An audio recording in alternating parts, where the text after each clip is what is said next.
اور رسول اللہ صلی اللہ علیہ وسلم کی صحیح حدیث ہے، آپ نے فرمایا اگر مجھے اپنی امت پر خوف نہ ہوتا مشقت کا تو میں لوگوں کو عشاء کی نماز میں تاخیر کا حکم دیتا.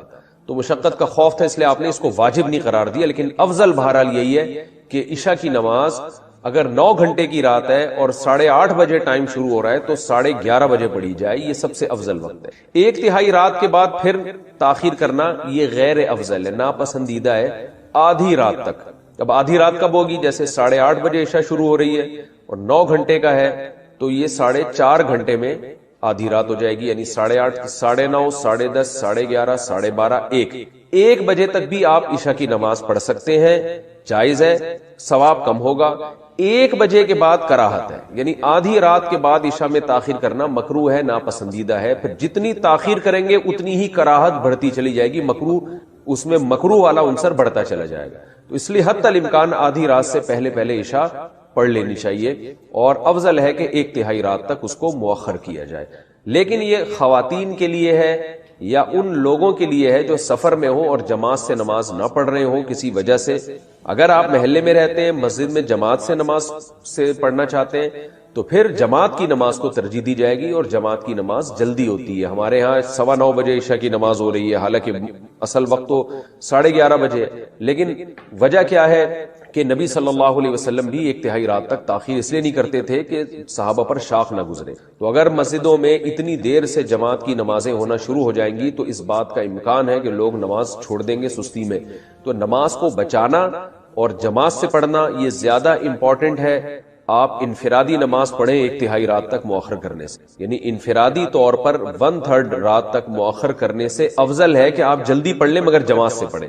تو جماعت چھوڑنا بہرحال مسجد کی جائز نہیں ہے. تو مسجدوں میں جس ٹائم پہ نماز ہو رہی ہو آپ نے وہی نماز پڑھنی ہے اسی ٹائم پہ، چاہے وہ جلدی ہو رہی ہو چاہے وہ دیر سے ہو رہی ہو، تاکہ جماعت کی فضیلت نہ چھوٹے آپ سے. جماعت سے نماز پڑھنا چونکہ واجب ہے، نہیں پڑھیں گے گناہگار ہوں گے.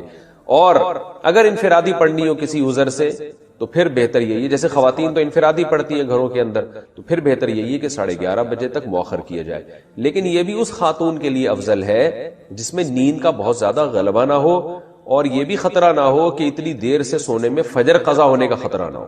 تو اگر خطرہ ہے، آپ کو یہ ڈر ہے کہ نیند کا غلبہ ہو جائے گا، سستی ہو جائے گی، تو بھائی پھر بہتر یہی ہے کہ وقت داخل ہوتے ہی پڑھ لیا کرے. جیسے ہی وقت داخل ہو پڑھ لے تاکہ قضا ہونے کا خطرہ ختم ہو جائے. وہ آیتوں میں اللہ نے کیا فرمایا؟ الا المصلین. اللہ فرماتے ہیں کہ جو لوگ ڈپریشن کا شکار ہو جاتے ہیں، جلد بازی میں فیصلے جلد بازی میں کرتے ہیں، ان میں تدبر نہیں ہے، غور و فکر نہیں ہے، تو لیکن کچھ علامتیں اپنے اندر پیدا کر لو تو تمہارے اندر سے جلد بازی، جس جلد بازی کے نتیجے میں ڈپریشن ہوتی ہے، خودکشی کے خیالات آتے ہیں، یعنی زندگی سکون کی گزرے گی تمہاری. اس کے لیے چند کام کرنے پڑیں گے. نمبر 1، نماز کی مکمل پابندی. آپ یقین کر لو جتنا ڈپریشن سے نماز بچاتی ہے نا، کوئی چیز نہیں بچاتی.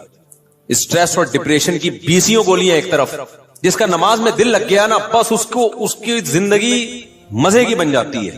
اور نماز میں دل نہ لگ رہا ہو نا، کئی رکعتیں پڑھو ہمت کر کے.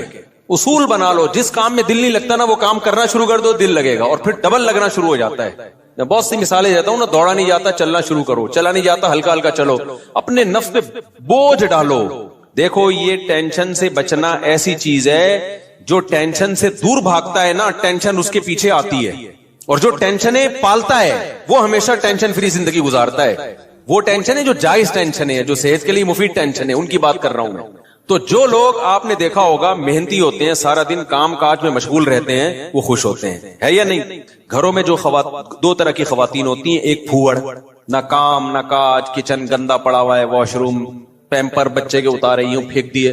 آپ دیکھنا ان خواتین کی طبیعت میں چڑچڑاپن بہت ہوتا ہے، جھنجھلانا. ذرا سے کوئی نصیحت کرو آگے سے جھنجھلا کے جواب میں، ہر وقت ایسا لگتا ہے وہ توے پہ بیٹھی ہوئی ہے، خود بھی ٹینشن اور دوسرے کو بھی ٹینشن. لیکن آپ نے دیکھا گھروں میں جو خواتین بہت محنتی ہوتی ہیں، بچوں کی کیئر، شوہر کی مرضی کا خیال، گھر کو صاف ستھرا رکھنا ہر وقت، وہ خوش ہوتی ہیں. مردوں میں بھی ایسا ہی ہے. جتنے لڑکے آپ کے پوستی ہیں گھر کے اندر پڑے ہوئے کچھ نہیں کر رہے، ایسا لگے گا جیسے وہ توے پہ بیٹھے ہوئے ہیں. باپ کوئی نصیحت کرتا ہے ایک دم کیا ہو جاتے ہیں، وہ ہائپر ہو جاتے ہیں. آپ لوگوں نے خود بھی نوٹ کی ہے نا یہ بات. وجہ کیا ہے کہ جو آدمی کام کاج کی ٹینشن نہیں لیتا نا تو اللہ اس کو اسٹریس میں ڈال دیتے ہیں. جو محنت کے کام نہیں کرتا اسٹریس میں ڈال دیتے ہیں اس کو, ہر وقت ٹینشن ہے, چڑچڑاپن پیدا ہوتا ہے. اور جو محنتی ہوتے ہیں صبح اٹھے ٹھک ٹھک ٹھک اپنے کام نمٹائے. میں اپنا بتا دوں, جس دن میں کوئی ٹاسک پوری کرتا ہوں کہ مجھے خیال ہوتا ہے آج میں نے یہ کام نمٹانا ہے تو وہ نمٹا دیتا ہوں. خدا کی قسم ایسا سکون ملتا ہے نا کہ بیان نہیں کیا جا سکتا. آپ بھی کر کے دیکھ لو, آپ ایک اسکیجول بناؤ کہ آج دن میں نے یہ سارے کام کرنے اور مغرب تک میں ان کاموں سے فارغ ہو جاؤں گا. دیکھو آپ کام کرنے کے بعد جب فراغت ہوگی آپ کو ایسا سکون ملے گا کہ آپ کو سکون کے لیے کسی ٹیبلٹ کی ضرورت نہیں رہے گی. تو آج کل ڈپریشن اور اسٹریس کی جو بیماریاں پھیل رہی ہیں اس کی ایک بہت بڑی وجہ بیکاری. بس ہر آدمی چاہتا ہے میں لائف کو انجوائے کروں, یوں کر کے بیٹھا رہوں, انجوائے کروں, پھر ٹک ٹاک دیکھتا رہے گا اور گھماتا رہے گا, دیکھ یہ والا دیکھ لیا, یہ والا دیکھ لیا. ہوتے لاشعوری طور پر وہ آپ کے دماغ کو اندر سے ڈیمیج کر رہا ہے, آپ کو پتا بھی نہیں ہوتا. اس میں سیاسی خبریں آ رہی ہیں, کوئی دوسرے کو گالی, وہ اس کو گالی, وہ فلانا ایسا, وہ ڈمکانا ایسا, کارٹون بنا کے سیاسی لیڈروں کے مذاق. آپ کو پتا نہیں ہوتا کہ یہ چیز آہستہ آہستہ آپ کے دماغ کو کیا کر رہی ہے, ہلکا ہلکا ڈیمیج. تو نماز انسان کے نا کا شیڈول بنا دیتی ہے. ہم نے جتنے بڑے لوگوں کو دیکھا ہے وہ کیا کر رہے ہوتے ہیں, وہ اپنے ٹائمنگ کیسے فکس کرتے ہیں. کافر کیسے کرتے ہیں, 8 بجے یہ کرنا ہے, 9 بجے یہ, 10 بجے یہ, شام 4 بجے یہ. نمازی کیا کرتا ہے, فجر کے بعد کی یہ روٹین, فجر سے پہلے کی یہ روٹین, ظہر کے بعد کی, بولو نا یار, یہ روٹین, عصر کے بعد کی یہ روٹین, عصر سے پہلے کی یہ روٹین, مغرب کے بعد کی. اور یہ جو نمازوں کے ٹائم ہے نا, کمال کی بات پتہ ہے کیا ہے, یہ نیچرل ہے, گھڑی نیچرل نہیں ہے. نہیں آئی بات.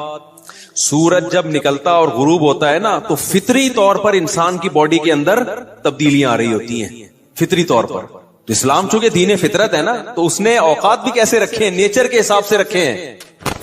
تو نمازوں کے حساب سے اپنے آپ کو فٹ کرو گے زیادہ سکون رہے گا, کیونکہ دن کی روشنی میں انسان کا مزاج الگ طریقے سے کام کر رہا ہوتا ہے, رات کے اندھیرے میں الگ طریقے سے ہوتا ہے. تو اللہ نے کیا فرمایا کہ الا المصلین الذین هم علی صلاتهم دائمون, یہ لوگ نمازوں میں پابندی کرتے ہیں. تو آج سے عزم کرو کسی قیمت پہ بھی نماز انشاءاللہ ضائع نہیں کریں گے. اور سب سے زیادہ سکون اللہ نے فجر کی نماز میں رکھا ہے. تھوڑی سی ٹینشن ہے بھائی اٹھا لو, لیکن پڑھ کے جب سلام پھیرو گے نا آپ کو لگے گا یار آج تو ہٹو بچو ہو گیا. ہمارے ایک دوست تھے, نمازی تھے لیکن اڑاتے بھی بہت تھے نماز, ہے نا.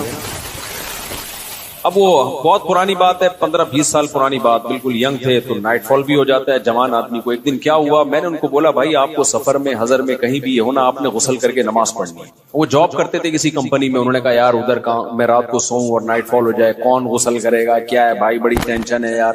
میں نے کہا یہ عزم کر لو کچھ بھی ہو آپ نے غسل کر کے نماز بولو پڑھنا, کچھ بھی ہو جائے. پانی کا انتظام کیسے کرنا یہ آپ کا ہیڈک کرنا ہے.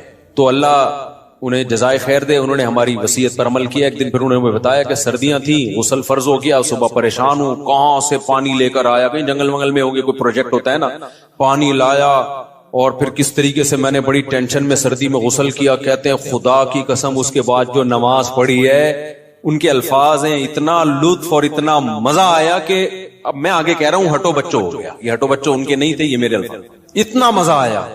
تو انسان ٹینشن اٹھا کے جو کام کرتا ہے لطف اور مزہ بولو اسی میں ہے. چھٹی والے دن جب مزہ آتا ہے جب ورکنگ ڈیز کے بعد چھٹی آئے. روزانہ ہی اگر چھٹیاں ہو تو مزہ آئے گا. ابے دیکھو سنڈے کو لوگوں کی چھٹی ہوتی ہے, ہم لوگ مدرسے میں تو جمعے کو ہوتی ہے. سنڈے کی چھٹی کا مزہ جب ہے جب منڈے کی چھٹی نہ ہو اور ٹیوزڈے کی بھی نہ ہو, وینسڈے کی بھی نہ ہو, تھرسڈے کی بھی نہ ہو, فرائیڈے کی بھی نہ ہو, تب جا کے سنڈے کی چھٹی کا مزہ آتا ہے. لیکن اگر ہر دن سنڈے ہے تو پھر کوئی بھی دن سنڈے نہیں ہے. نہیں آئی نا, یہی تو مسئلہ ہے. تو کچھ کرنے کے بعد جب چھٹی ہوتی ہے تو مزہ ہوتا ہے. چھٹی چل رہی ہے پاگل ہو جائے گا آدمی. ہمیں یاد ہے پورے سال میں نا مدرسے میں ہماری 2 مہینے کی چھٹیاں ہوتی تھیں, اب بھی 2 مہینے کی ہوتی ہیں, لیکن طالب علمی کے دور میں تو بہت ٹف لائف تھی ہماری. پورا ہفتہ مدرسے میں رہنا پڑتا تھا ہمیں. ہم لوگ جمعرات کو عصر کی نماز کے بعد نکلتے تھے, چھٹی ہوتی تھی جمعرات کو. عصر کے بعد 1.5 سے 2 گھنٹے میں گھر پہنچے, رات ہو گئی, 1 ہفتے بعد پہنچے, اور اگلے دن عصر ہم نے مدرسے میں پڑھنی ہوتی تھی. تو چند گھنٹے کی چھٹی. یہ روٹین جب پورے سال ہوگی تو جب 2 مہینے کی چھٹیاں آنے والی ہوں گی تو خوشی سے کیا عالم ہوگا, کیا عالم ہوگا نا خوشی سے. تو ایسی خوشی ہوتی تھی یار ابھی 2 مہینے تک بالکل ہی ویلے ہونے والے ہم. اتنی خوشی ہوتی تھی کہ 1 مہینہ پہلے سے خوشی میں نیند اڑ جاتی تھی کہ چھٹی آنے والی. لیکن اس روٹین کے بعد, لیکن اگر یہ روٹین کے بعد وہ 2 مہینے کی چھٹی نہ آتی بلکہ چھٹی کے بعد چھٹی آتی تو سوائے اسٹریس اور ڈپریشن کے کچھ بھی حاصل بولو نہیں ہوتا.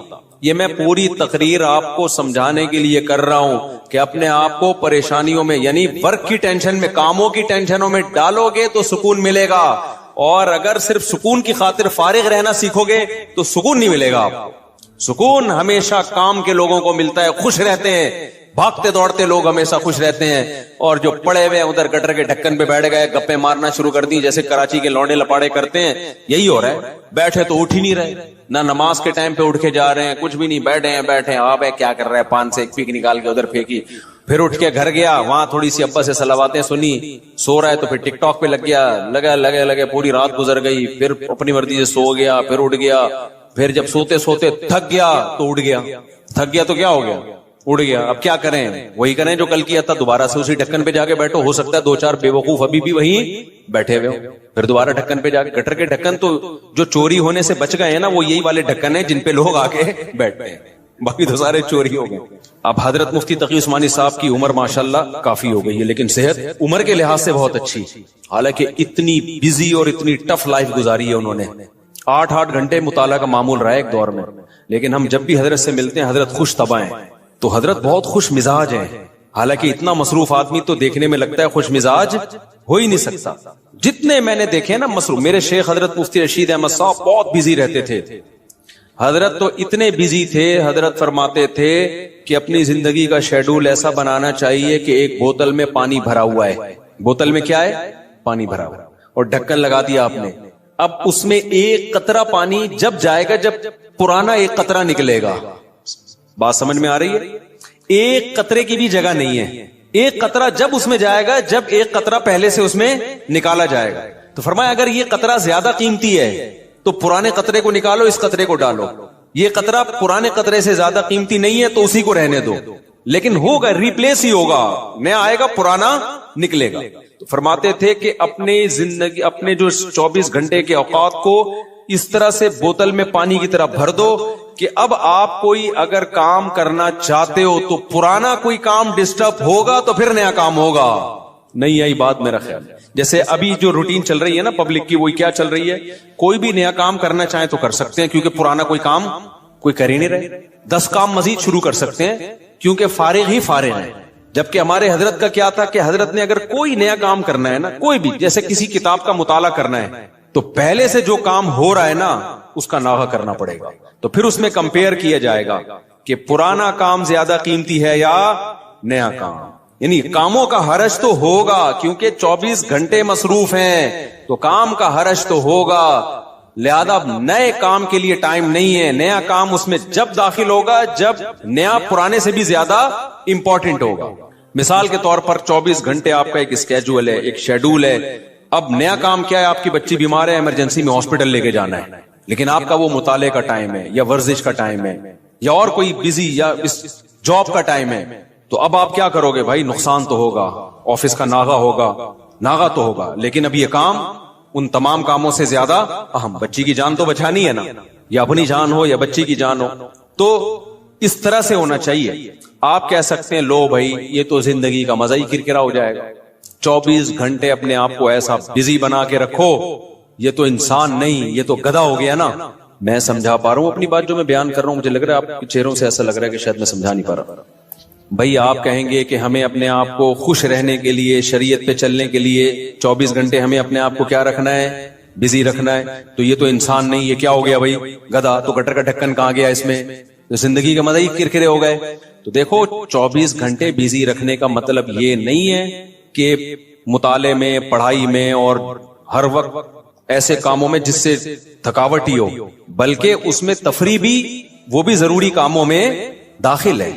دوستوں سے کبھی کبھار بیٹھ کے گپ شپ بھی ان ضروری کاموں میں, کیونکہ دماغ کو فریش رکھنے کے لیے ضروری ہے کہ کبھی کبھار گٹر کے ڈھکن پہ جا کے بیٹھا کرے, تھوڑا ابے تبے کے ماحول میں دوست احباب سے بات چیت کر لیا کرے, تھوڑا سا ریلیکس رہے گا اور سوسائٹی میں ان رہے گا. کیونکہ جو بالکل سوسائٹی سے کٹ کے بالکل ہی پپو بن جاتے ہیں نا, وہ دنیا میں کسی کام کے نہیں رہتے, وہ کسی کام کے نہیں رہتے دنیا میں. لیکن اس کا ایک ٹائم ہو. میں اپنے دوستوں میں ایسے لوگوں کو جانتا ہوں, ہمارے ساتھ گپ شپ تھی ان کی گپ شپ بھی ٹائم سے ہوتی تھی. اس وقت وہ ہم آج وہ بہت بڑے عہدوں پہ پہنچے ہوئے ہیں. بھی چند دن پہلے ایک کا فون بھی آیا, کیا آپ وہی طارق مسعود ہو جو ہمارے ساتھ کھیلا کرتے تھے, گپ شپ تھی؟ میں نے کہا ہاں. میں نے کہا آج کل کیا وہ بہت بڑا آفیسر بن چکا ہے, وہ نام نہیں بتاؤں گا میں, بہت بڑی فلم بن گیا بھائی وہ. لیکن اس کی روٹین کیا تھی مجھے یاد ہے. اس کی روٹین یہ تھی کہ بیٹھے ہیں نا دوست احباب تھڑے پر, ہی چل رہا ہے. ٹائم دیکھا یار 1 گھنٹہ ہو گیا بس, یا آدھا گھنٹہ ہو گیا, کہتے میرا اسٹڈی ٹائم شروع ہو گیا. اتنے نیک بچے کراچی میں پائے نہیں جاتے, لیکن وہ تھا. یہ بات کر رہا ہوں جب ہم 16-17 سال کے تھے, اس وقت گپے مار رہے. ایسے بھی نہیں ہے کہ گپ شپ ہی نہ ہو دوستوں کے ساتھ, یہ بھی نہیں ہے. اور یہ بھی نہیں ہے کہ بیٹھے ہیں تو بیٹھے ہی ہیں, نا نا نا نا. اس نے ٹائم ایک بنایا ہوا تھا, گھر کا ماحول ایسا تھا نا. تو اب آ کے بیٹھے ابھی گپ شپ شروع کر دیا, اور ہاں ہی باتیں, کرکٹ ہم ساتھ کھیلا کرتے تھے, کرکٹ کی باتیں چل رہی ہیں, گپ شپ ہو رہی ہے. یار میرا اسٹڈی ٹائم شروع ہو رہا ہے, میں جا رہا ہوں. ہم کہتے تھے یار عجیب انسان ہے بھائی, اتنا نیک آدمی. تو یہ ہے کہ یہ نہیں کہ آپ نے دوستوں کی محفلیں بالکل چھوڑ دی, گپ شپ بالکل چھوڑ دی, کھیل کود بالکل چھوڑ دیا, لیکن اس کو بھی اپنے شیڈول کا حصہ بنانا ہے. اس کو بھی جتنا ٹائم بنتا ہے اتنا دینا ہے. اب ہو یہ رہا ہے کہ کوئی پلاننگ نہیں ہے, کوئی روٹین نہیں ہے, تو ہم اپنی زندگی اپنی مرضی سے نہیں چلا رہے, ہمیں کوئی اور چلا رہا ہے. اور پتہ ہے کون ہے؟ اس کو پیار سے شیطان کہا جاتا ہے. ہمیں کون چلا رہا ہے؟ شیطان بتاتا ہے اب اڑ جا, کیونکہ سو کے اب تو تھک گیا ہے. تو ہم کہتے ہیں چلو بھائی اب اڑ جاتے ہیں. شیطان بتاتا ہے کہ دوبارہ سو جا. اتوار کو لوگ کیا کرتے ہیں چھٹی والے دن 12 بجے سو کے اٹھیں گے, اس کے بعد حلوہ پوری وہ نہیں رش ہوتا, اتنا بھاری بھرکم ناشتہ کریں گے کہ آدھے گھنٹے بعد دوبارہ سے غنودگی شروع. لہذا دوبارہ شیطان کیا کہتا ہے, اب دوبارہ کیا بنتا ہے؟ سونا بنتا ہے. دوبارہ سو گئے تو سارا دن سوئے, ساری رات سوئے. تو میرے بھائی خوش رہنا چاہتے ہو نا, تو اپنی روٹین بناؤ اور روٹین کو اپنے تابع رکھو, نہ یہ کہ آپ شیطان کے تابع بن جاؤ.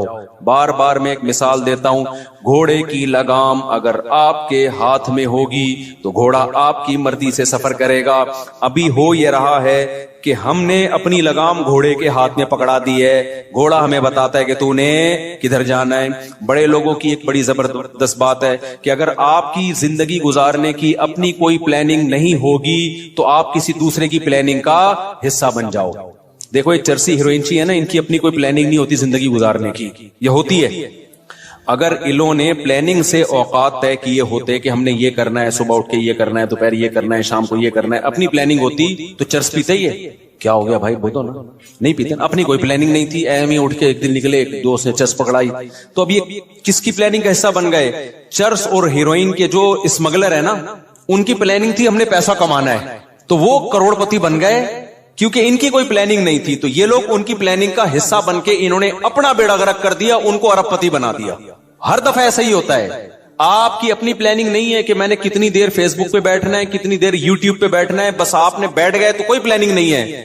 تو آپ دیکھتے جا رہے ہو, دماغ آپ کا خراب ہو رہا ہے. یہ اس نے اس کو گالی دی, اس نے 80 لیٹر کا کارٹون بنا دیا. اپنی کوئی پلاننگ نہیں ہے کہ میں نے دیکھنا کون سا چینل ہے, کتنی دیر دیکھنا ہے, معلوماتی چینل دیکھنا ہے, ادھر ادھر دائیں بائیں چیزیں میں نے نہیں دیکھنی. نیوز بھی ایک حد تک دیکھنی ہے, بس اتنی کافی ہے ہمارے لیے آج کی تاریخ میں. یہ تھوڑی کہ نیوز ہی سنتے چلے جاؤ. کیا تحقیق کرنی آج میں نے؟ اگر نہیں ہے نا تو آپ دیکھتے چلے جاؤ گے. اور جو یوٹیوبرز یا فیس بکیے یا ٹک ٹاکرز ہیں, ان کی پلاننگ تھی کہ ہم نے ویوز بڑھا کے پیسہ کمانا ہے, تو آپ جیسے بے وقوف ان کی پلاننگ کا حصہ, آپ کا نقصان, اور وہ کروڑ پتی بن رہے ہیں. نہیں آئی بات؟ میرا خیال ہے دیکھو یوٹیوبرز ویورز کے لیے کیا کرتے ہیں.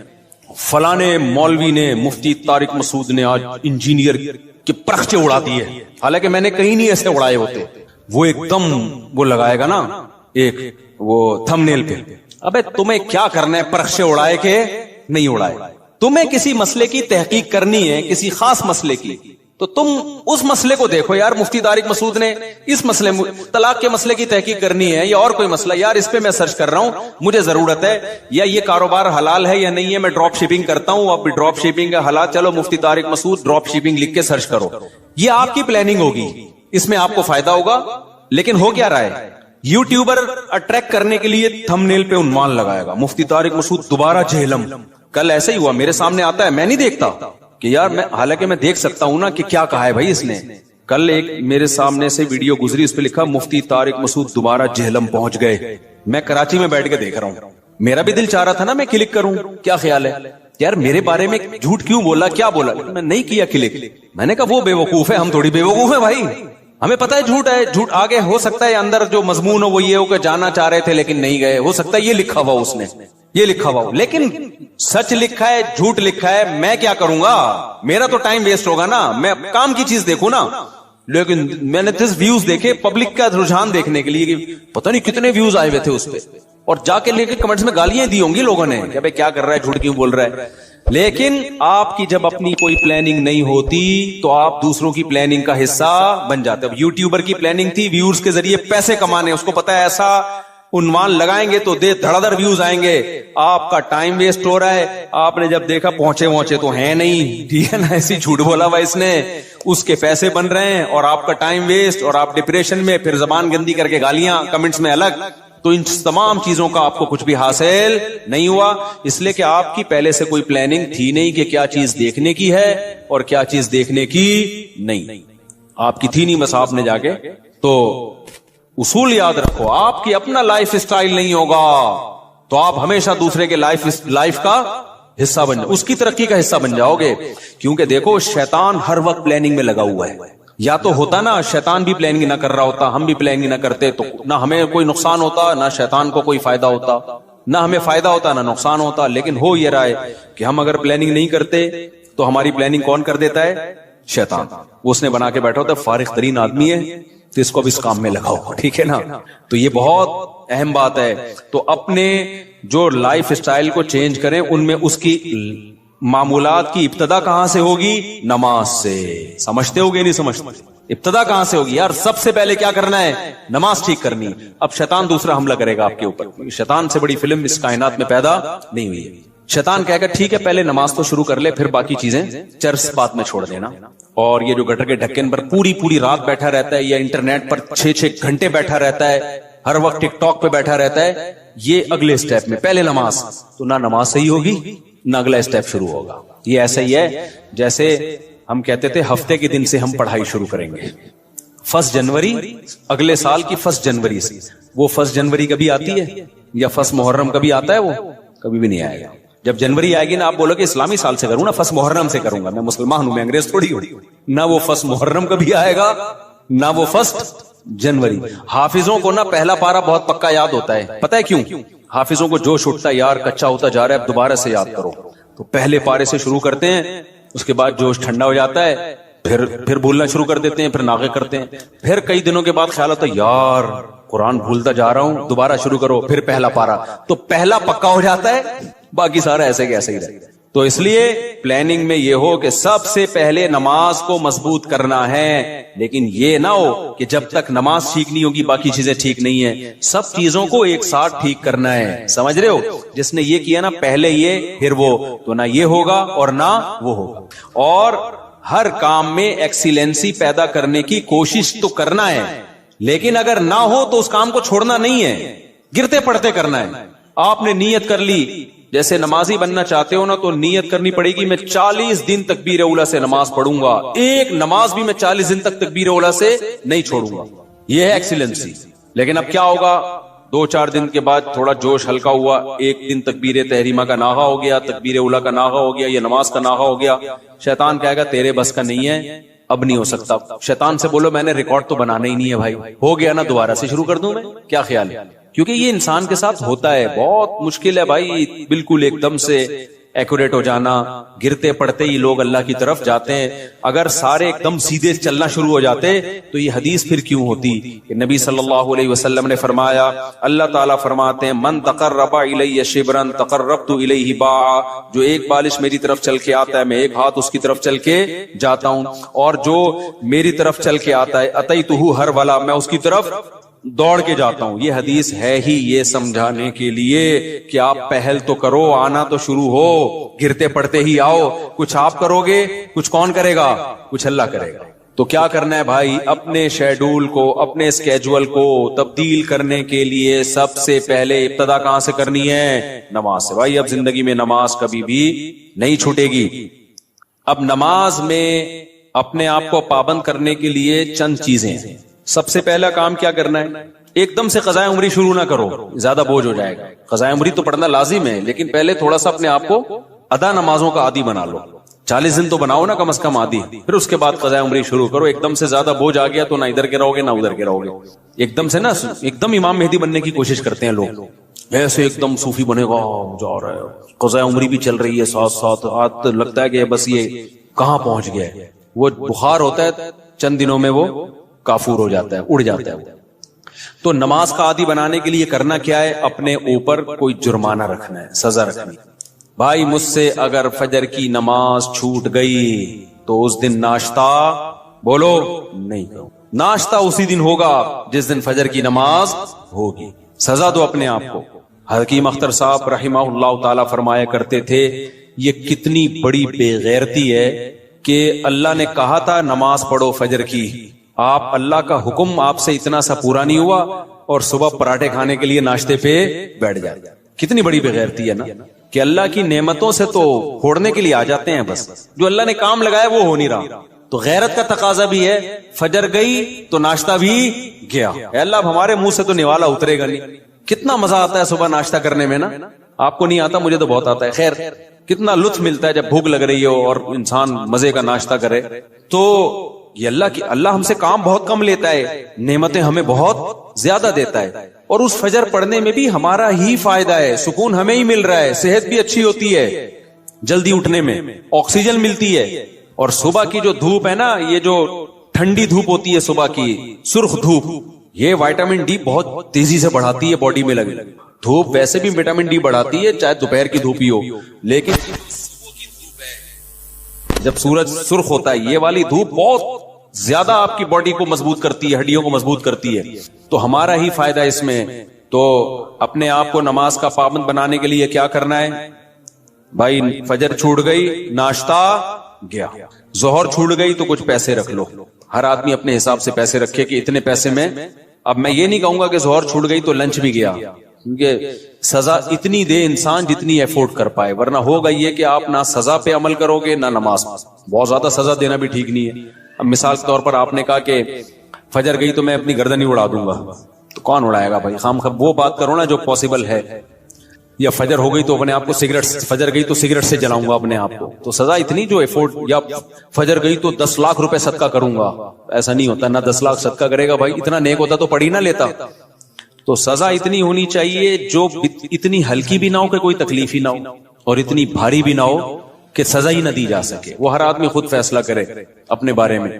تو اور نبی صلی اللہ علیہ وسلم نے ارشاد فرمایا، دیکھو اسلام میں جتنی فضیلت نماز کی ہے کسی حکم کی اتنی فضیلت نہیں ہے۔ آپ صلی اللہ علیہ وسلم نے فرمایا، دیکھو قیامت کے دن جب اللہ کا دربار لگے گا، ہم دنیا میں جب کوئی بڑی مجلس ہوتی ہے تو ایسی محفل میں جہاں کوئی حاکم وزیر اعظم آیا ہوا ہو، ہر ایک کی کوشش ہوتی ہے آگے۔ ڈاکٹر ذاکر نائک کا جب پروگرام، کتنے لوگ یار ہمیں آگے سیٹ مل جائے، ہمیں آگے سیٹ مل جائے۔ تو یہ تو کچھ بھی نہیں ہے بھائی، اصل تو وہ دربار ہوگا جو اللہ کا لگے گا قیامت کے دن۔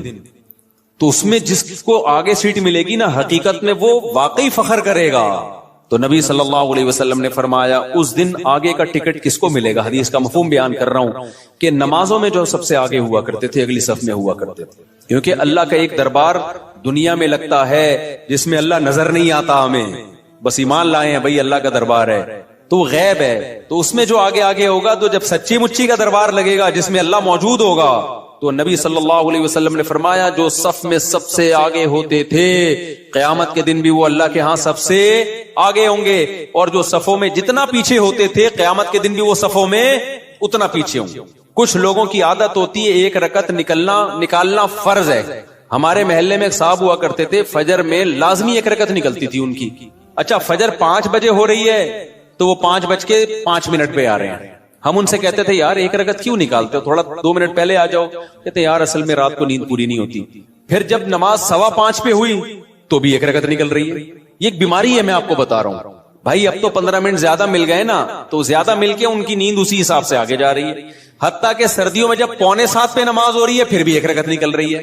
تو یہ جو آزار ہوتے ہیں نا کہ یوں ہو رہا ہے یوں ہو رہا ہے، بھائی جس نے پڑھنی ہوتی ہے وہ آ جاتا ہے، نہیں پڑھنی ہوتی، جس کی 1 رکعت نکلنی ہے وہ ایک ہی نکلتی رہے گی قیامت تک. جس کی 2 رکعت نکلنی ہے، اتحیات والے بھی ہوتے ہیں، اتحیات میں آ رہے ہوتے ہیں، وہ ہمیشہ آپ دیکھنا اتحیات میں ہی ہوں گے. اور کچھ ایسے ہوتے ہیں جماعت ہی پوری نکلتی ہے ان کی، وہ ہمیشہ سلام پھیرنے کے بعد تشریف لا رہے ہوں گے، بولے گا بے یار یہ کیا ہو گیا. تو اور کچھ ایسے ہیں جنہوں نے پڑھنی نہیں ہے. تو جب میں اور آپ کوشش کریں گے نماز کی پابندی کی، تو بھائی تکبیر اولا کی پابندی کے ساتھ صفے اول میں، کیونکہ نبی کی جو بشارتیں آپ صلی اللہ علیہ وسلم نے صف اول کے لیے دی ہیں وہ دوسری صف کے لیے اور آخری صف کے لیے نہیں ہے. آپ صلی اللہ علیہ وسلم نے فرمایا لوگوں کو اگر پتا چل جائے کہ صف اول میں کتنا ثواب ملتا ہے تو اتنی لڑائیاں ہوں کہ قرآن اندازی کی نوبت آئے. پورا محلہ وہ جو اجر ملے گا نا قیامت کے دن، جو پروٹوکول ملے گا اللہ کے دربار میں، وہ لوگ اپنی آنکھوں سے دیکھ لینا، وہ قیامت کا منظر اللہ دکھا دے کہ صف اول والے آج کہاں ہیں. تو نبی نے فرمایا محلے والوں میں جھگڑا ہوگا، ہر آدمی کہے گا تیرے باپ کی سیٹ ہے جو آگے پہلے سے بیٹھا ہوا ہے. صحیح ہے نا، ہر آدمی جھگڑا کرے گا، ابے تیرے باپ کی جگہ ہے جو میں بیٹھوں گا یہاں پہ، وہ کہے گا میں بیٹھوں گا. اتنی لڑائیاں ہوں گی کہ فیصلہ کس سے کیا جائے گا؟ قرعہ ڈالا جائے گا. آج تو کہ ہمیں اپنی آنکھوں سے دیکھ نہیں رہے، لہذا ایسے پوستیوں کی طرح رڑتے آتے ہیں، وہ بالکل پیچھے بیٹھے. آگے جگہ بھی ہوتی ہے تو کوشش کرتے ہیں پیچھے ہی کھڑے رہیں، کیونکہ تاکہ نکلنے میں آسانی ہو، سلام امام پھیرے اور فوراً بھاگ سکیں ہم. تو وجہ اس کی ہے کہ بھائی اللہ فرماتے ہیں فَلَا تَعْلَمُ نَفْسٌ مَا أُخْفِيَ لَهُم مِّن قُرَّةِ أَعْيُنٍ، کسی نفس کو خبر نہیں ہے ہم نے اپنے نیک بندوں کے لیے آنکھوں کی ٹھنڈک کا کیسا سامان چھپا کے رکھا ہے. تو جو نیک بندوں کے لیے آنکھوں کی ٹھنڈک کا اللہ نے سامان چھپایا ہے، اللہ وہ اگر دکھا دے تو میرے بھائی پھر ہمیں ان تقریروں کی ضرورت نہیں رہے گی. ہم میں سے ہر شخص کوشش کرے گا نماز میں پہلے سے آئے. اچھا جن کو پہلے آنے کی عادت ہوتی ہے نا، ان کو پھر سکون ہی نہیں ملتا بعد میں آنے سے. ہم اپنی مسجد میں دیکھ رہا ہوں، مجھے یہاں 18 سال ہو گئے، 18 سال ہو گئے مجھے یہاں پہ. تو میں 18 سال سے جن کو دیکھ رہا ہوں نا 10 منٹ پہلے آتے ہیں وہ نماز میں. آج بھی وہ نماز میں 10 منٹ پہلے آتے ہیں، حالانکہ وہ بوڑھے ہو گئے، ہارٹ کے مسائل، شوگر کے مسائل، 20 بیماریاں بے ساکھیوں سے آ رہے ہوں گے، لیکن آئیں گے 10 منٹ پہلے ہی. کیوں؟ وہ کہتے ہیں یار یہ کیسی نماز ہے، سکون تو جب ہی ملتا ہے پہلے سے آگے بیٹھو، سنتیں آرام سے پڑھو. ایسے بھی یہاں بزرگ تھے جو گھٹنے جواب دے گئے، لیکن آ رہے ہیں 15، انتقال ہو گیا ان کا، اللہ مغفرت فرمائے. پھر جب میں ان کی عیادت کے لیے گھر گیا تو کہتے ہیں بھائی مفتی صاحب بس اتنی دعا کرو کہ جو مسجد کی جماعت ہے نا وہ نہ، کیونکہ ساری زندگی ہم نے صف اول میں نماز پڑھی ہے، اب کوئی غم نہیں ہے سوائے اس کے کہ مسجد کی جماعت چھوٹ گئی ہم سے، مسجد کی ہم سے جماعت چھوٹ گئی. تو یہ نشہ ہے میرے بھائی، سمجھ رہے ہو؟ صف اول میں نماز پڑھنے کا کیا ہے؟ یہ نشہ ہے، جس کو لگ جائے وہ بڑھاپے میں بھی نہیں چھوٹتا. ہمارے حضرت مفتی رشید احمد صاحب بھی بہت زیادہ تکبیر اولیٰ کے پابند تھے، آخری عمر میں ان کے بھی کو بھی ظاہر ہے ایک ایج ہوتی ہے. تو جب وہ نیچے آتے تھے نا نماز پڑھنے کے لیے اتنا خوش ہوتے تھے، کہتے تھے یہ اللہ کا اتنا بڑا فضل ہے کہ نماز نہیں چھوٹ رہی مجھ سے. تو جن کو نشہ ہو جائے ان سے پھر یہ صف اول نہیں چھوٹتی. تو ایسا نشہ پیدا کر دو اپنے اندر. نشہ کب ہوتا ہے؟ جب عادت پڑ جائے نا، لت پڑ جائے، تو صف اول کی عادت ڈال دو. رمضان میں ہم دیکھتے ہیں جن کو تراویح میں صف اول میں تراویح پڑھنے کی عادت ہے نا، 15 منٹ پہلے آئیں گے، اپنا رومال ومال بچھایا بیٹھ گئے وہاں. کیوں؟ کہتے ہیں یار مزہ ہی نہیں ہے پیچھے کھڑے ہو کے نماز پڑھنے کا. اور یہ لوگ زیادہ سکون سے نماز پڑھ لیتے ہیں. اور جو کنفیوز ہوتے ہیں آج پڑھنی ہے کہ نہیں پڑھنی، تو وہ آئے گا پہلے بیٹھے گا، پیچھے وضو میں بیٹھا رہے گا نلکا کھول کے، ہاتھ صاف کرتا رہے گا ایسے، پھر کوئی باتیں کرے گا، پھر پیچھے ٹیک لگا کے بیٹھ جائے گا، چلو 2-4 رکعتیں نکل جائیں کیا ہیں، پھر 1-8 رکعت میں رکوع میں جب امام جائے گا تو شامل ہو جائے گا. تو اس سے آپ کا دل ہی نہیں لگے گا نماز میں. تو کام وہی اچھا ہوتا ہے جو پابندی کے ساتھ اور مکمل فوکس بنا کے کیا جائے. نبی صلی اللہ علیہ وسلم نے ہر چیز میں احسان کا حکم دیا. پتہ ہے آپ کو احسان پتہ ہے کسے کہتے ہیں؟ ایکسیلنسی. جو کام کرو خاندانی طریقے سے کرو. ہم جو بھی کام کرتے ہیں پتہ ہی نہیں چل رہا ہوتا کہ کرنا چاہتا بھی ہے کہ نہیں چاہتا. وہ شادی والی بات ہے، نہیں کرو بھائی دوسری شادی، کرنا ہے تو پھر کرو خاندانی طریقے سے. پھر ایسی کی تیسی. کل بھی ایک کیس آیا نا، اصل میں کیس ہی یہی آ رہے ہیں آج کل. کیا کریں؟ کیس آیا کہ وہ شادی کر لی ہے، اب اس پہ دباؤ ڈال رہے ہیں طلاق دے دو طلاق دے دو، اور وہ لڑکی والے اس کے سر پہ دوسری کو دے دو.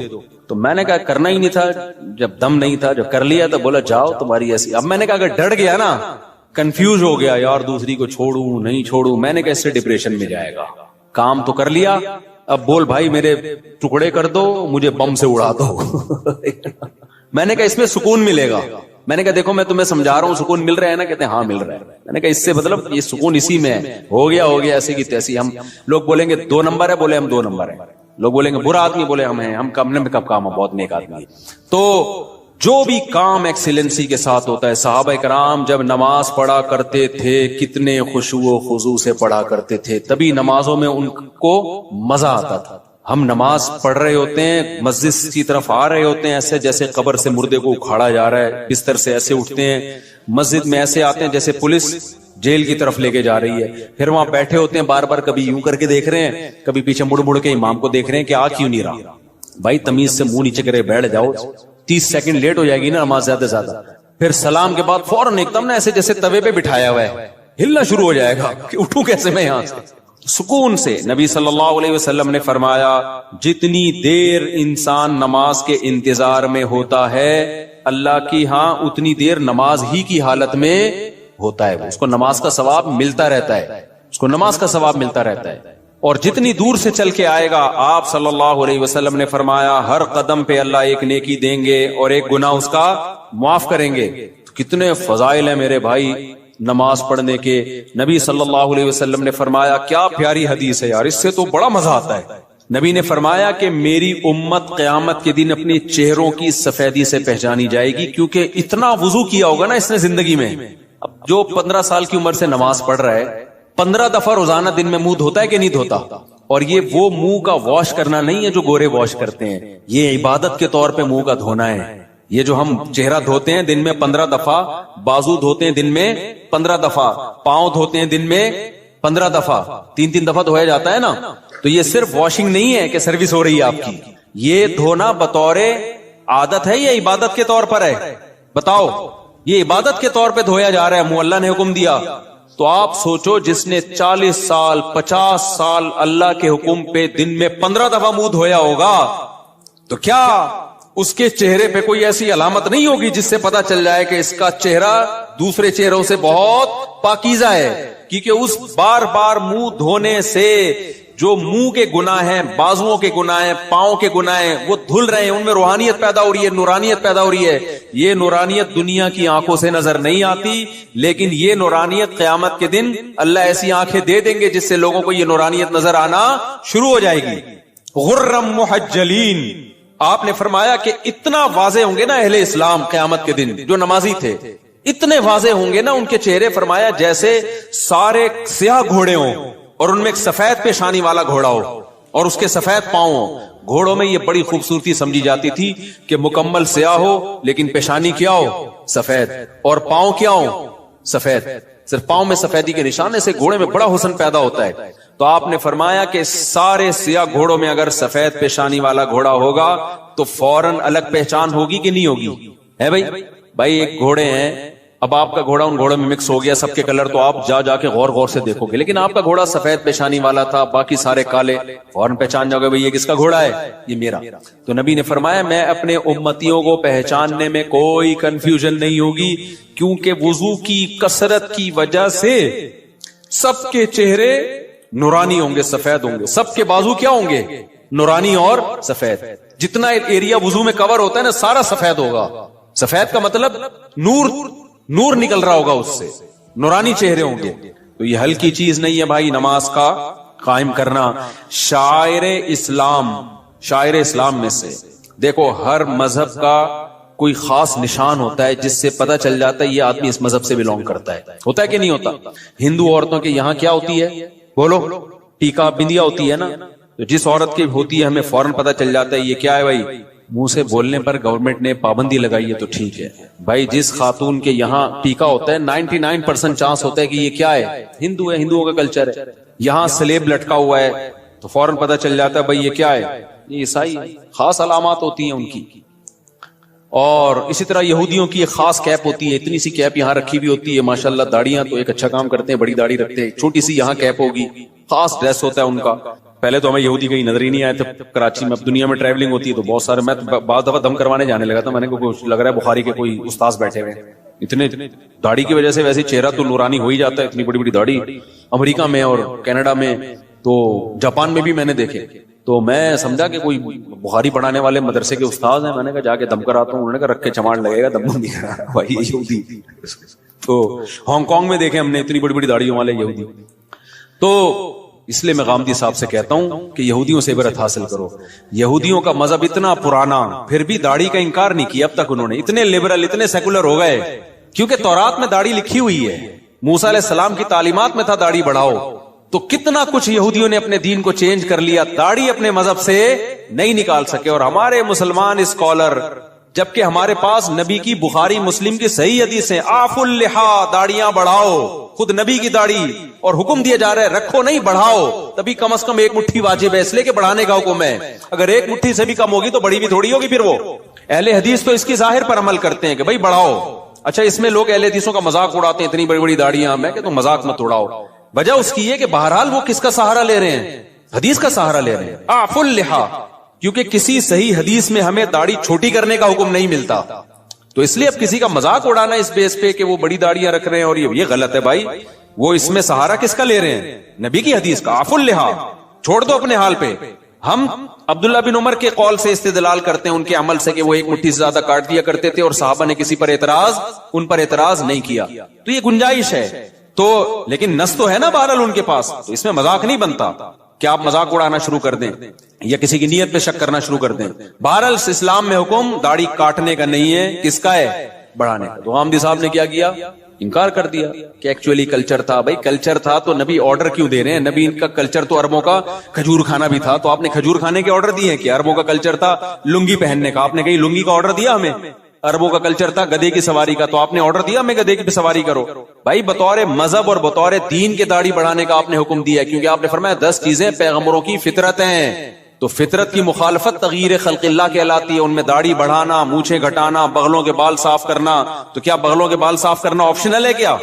کرو نہ کرو آپ کی مرضی. نہ کاٹنے پڑیں گے آپ کو. ناخن کاٹنا, یہ سب ایک ہی حدیث کا حصہ ہیں. تو جیسے ناخن کاٹنا واجب ہے, آپشنل نہیں ہے, بغلوں کے بال صاف کرنا اس حدیث کی روشنی میں واجب ہے, آپشنل نہیں ہے. بول دو نا, مجھے شک ہونے لگتا ہے کہ بڑھائی بھی ہوں گی. زیر ناف بال صاف کرنا واجب ہے, آپشنل نہیں ہے. تو اسی حدیث میں بھائی داڑھی بڑھانے کا حکم دیا جا رہا ہے, تو وہ کیسے آپشنل ہو گیا؟ اس کا کلچر, نبی کلچر بیان کرنے کے لیے تھوڑی آئے ہیں. نبی کیا بیان کرنے کے لیے آئے ہیں؟ حدیث, اللہ کا حکم بیان کرنے کے لیے آئے ہیں. تو جب تک اس کے خلاف کوئی دلیل نہ ہو, اس کو اللہ کا آرڈر اور اللہ کا حکم ہی سمجھا جائے گا. تو یہودیوں نے اپنے مذہب سے داڑھی نہیں نکالی, تو یہ مذہب کا آرڈر. سکھوں سے عبرت حاصل کرو. جب میں کینیڈا کے ایئرپورٹ پہ اترا ہوں, مجھے اتنی بڑی بڑی داڑھیوں والے سردار نظر آئے. حالانکہ ایئرپورٹ پہ وہ جاب کر رہے ہیں, کوئی مینیجر ہے, کوئی پائلٹ ہے, داڑھی سب نے رکھی. 99, جو میرا تجزیہ غلط بھی ہو سکتا ہے, کیونکہ ہو سکتا ہے جنہوں نے داڑھی کاٹی ہوئی مجھے پتہ ہی نہ چل رہا ہو کہ یہ سکھ ہے یا کچھ اور, انہوں نے رکھی ہوئی ہے. وہ اپنے مذہب کو نہیں چھوڑتے. شرم سے ڈوب مرنے کا مقام ہے میرے بھائی. پھر ہم لوگ کے لیے کیا خیال ہے؟ اور غامدی صاحب نے تو انکار ہی کر دیا.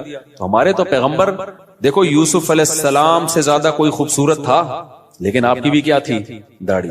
اور جمال میں سب سے زیادہ جمال اللہ, حسن الگ چیز ہے, جمال الگ چیز.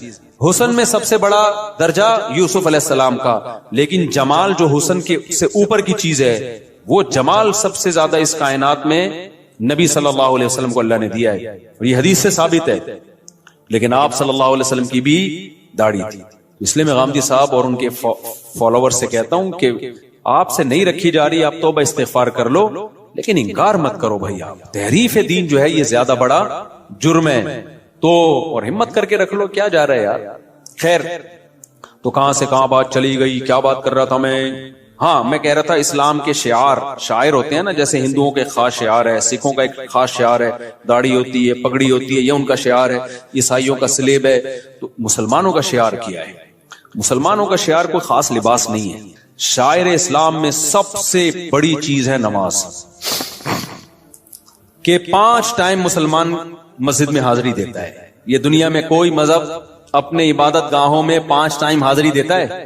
ہندو ہفتے میں 1 بار, باقی انہوں نے چھوٹے چھوٹے بھگوان گھر میں ہی رکھے ہوئے ہیں, صحیح ہے نا, وہ ان کی روزانہ عبادت کریں, صبح شام کریں, یہ ان کا ہیڈک ہے. لیکن واحد ایک اسلام مذہب ہے جو آپ کو عبادت خانے میں کتنی دفعہ بلاتا ہے؟ 5 بار. تو مسلمان اپنی روٹین میں 5 ٹائم, تو یہ 5 ٹائم ایسی چیز ہے عبادت جو چھپنے والی نہیں ہے. آپ کسی غیر مسلم کے ساتھ رہو گے، اس کو 1-2 دن میں پتا چل جائے گا بھائی ان کے تو 5 ٹائم اوقات ہیں، یہ تو ہر تھوڑی دیر کے بعد ان کو نماز کے لیے جانا ہوتا ہے. تو یہ شاعر ہے، اس سے پتا چلے گا کہ آپ مسلمان ہو یا کافر ہو. صحابہ کے دور میں اسی سے پتا چلتا تھا. دیکھو نبی صلی اللہ علیہ وسلم نے جب دعوت دی نا عرب کے قبائل کو، تو بہت سے قبائل مسلمان ہو گئے، بہت سے مسلمان نہیں ہوئے. تو پھر آپ نے جہاد شروع کیا. تو حدیث میں آتا ہے کیونکہ کوئی معاہدہ تو تھا نہیں نا، جنگ تھی، تو آپ صلی اللہ علیہ وسلم لشکر لے کے جاتے، اس علاقے کے قریب پڑاؤ ڈالتے کہ ابھی ہم نے اس پہ حملہ کرنا ہے. تو دیکھتے کہ فجر کی اذان کی آواز آتی ہے کہ نہیں آتی. اگر فجر کی اذان کی آواز آئی، اس کا مطلب یہ کیا ہے؟ مسلمان ہے. چھوڑ دو. اذان کی آواز نہیں آئی، بھائی یہ اسلام قبول ہی نہیں کیا. تو اذان اور نماز، یہی وجہ ہے کہ صحابی رسول کہتے ہیں کہ نبی کے دور میں نا بدترین سے بدترین منافق، جس کا سب کو پتا ہوتا تھا کہ یہ کمبخت اندر سے کافر ہے، صرف فیور لینے کے لیے مسلمان ہے، کمبخت، وہ بھی جماعت کی نماز میں آتا تھا. کیونکہ اگر وہ نماز میں نہیں آتا نا تو مسلمان سمجھتے کہ یہ کمبخت ابھی، یہ تو اس نے شو کر دیا کہ میں کافر ہوں. تو ایمان اور کفر کا فرق نماز سے سمجھا جاتا. تو آج توحید کے بعد جس حکم کی سب سے زیادہ دھجیاں اڑائی جا رہی ہیں، وہ کون سا حکم ہے؟ وہ نماز ہے. میں بار بار قرآن کی آیت پیش کرتا ہوں نا کہ اگر نماز چھوڑنے کی تھوڑی سی بھی گنجائش ہوتی، دفتری کاموں کی وجہ سے، کل پیپر ہے آپ کا، یا سردی میں اٹھا نہیں جا رہا، یا آپ کو دل نہیں چاہ رہا، یا بیمار ہیں، تھوڑی سی بھی گنجائش ہوتی، تو سب سے بڑا عذر کیا تھا؟ میدان جنگ میں لڑائی. میدان جنگ میں جب کسی دشمن سے جنگ ہو رہی ہو، اس سے زیادہ ٹینشن والا کوئی حالت نہیں ہوتی. اس میں نماز چھوڑنے کی اجازت نہیں دی ہے بھائی. تو اب کیا رہے گا؟ تو آپ کو اس لیے اجازت دی جائے فجر کی، آپ کی آج رخصتی ہوئی ہے. دولہا فجر میں اکثر کیا ہوتا ہے؟ شارٹ. کہتا ہے اتنے عرصے منتیں ماننے کے بعد میری شادی ہوئی ہے، تو فجر کیوں پڑھوں؟ میں پاگل ہوں کیا؟ وہ یہ سمجھ رہا ہوتا ہے.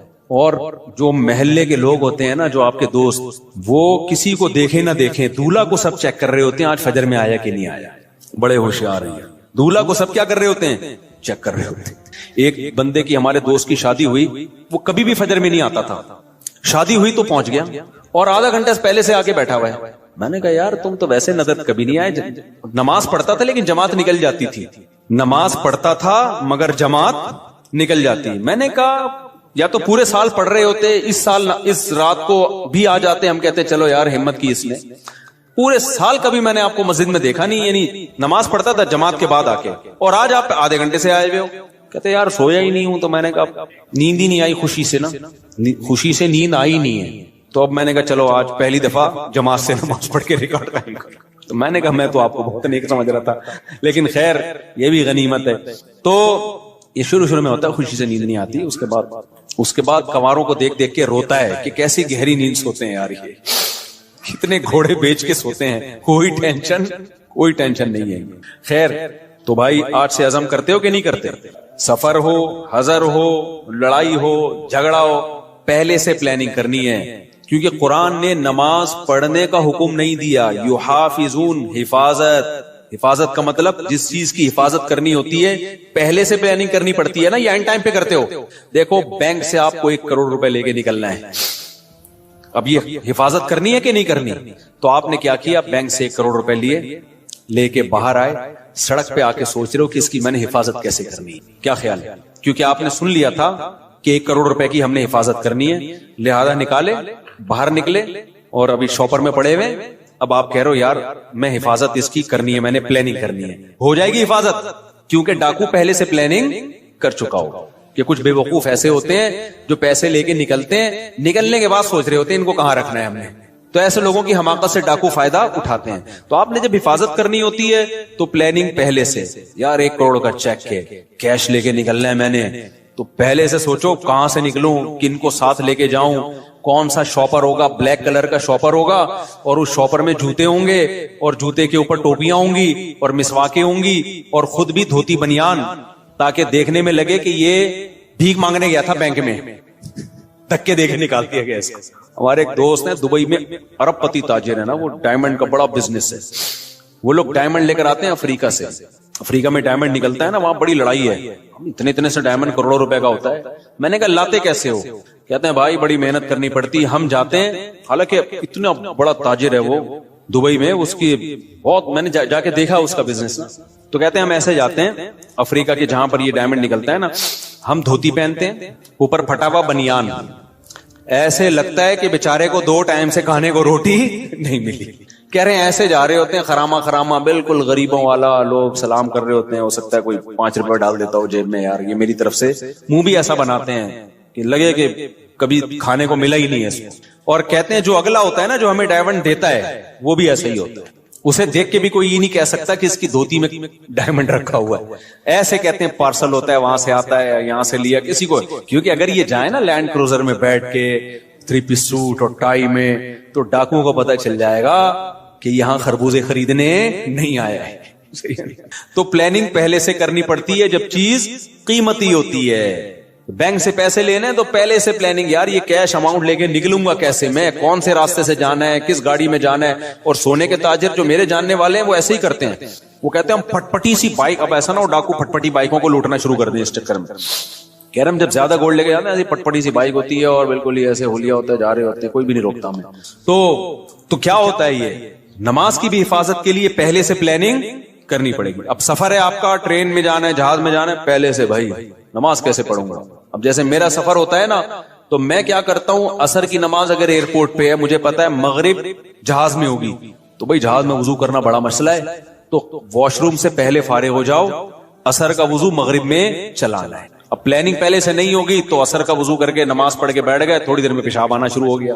اب جہاز میں اٹھ کے جانا, پھر واش روم یوز کرنا, پھر وضو کرنا, آسان کام نہیں ہے بھائی. بعض دفعہ وہ اٹھ رہی سیٹ بیلٹ لگا کے بیٹھو بھائی جہاز میں, جہاز ان ٹربل, صحیح ہے نا, یا ابھی سیٹ بیلٹ کھولنے کا آرڈر ہی نہیں آیا تو نماز قضا ہونے کا خطرہ ہوتا ہے. پھر کتنے بج کے کتنے منٹ پہ جہاز میں نے بتایا تھا نا, ایک حلال ٹرپ کے نام سے ایک ایپ آئی ہے. اچھا, اس پہ لوگوں کے کمنٹس تھے کہ مفتی صاحب کو حلال ٹرپ والوں نے پیسے دیے ہوئے ہیں. اللہ کی قسم اٹھا کے بولتا ہوں, حلال ٹرپ کے فرشتوں کو بھی خبر نہیں ہے.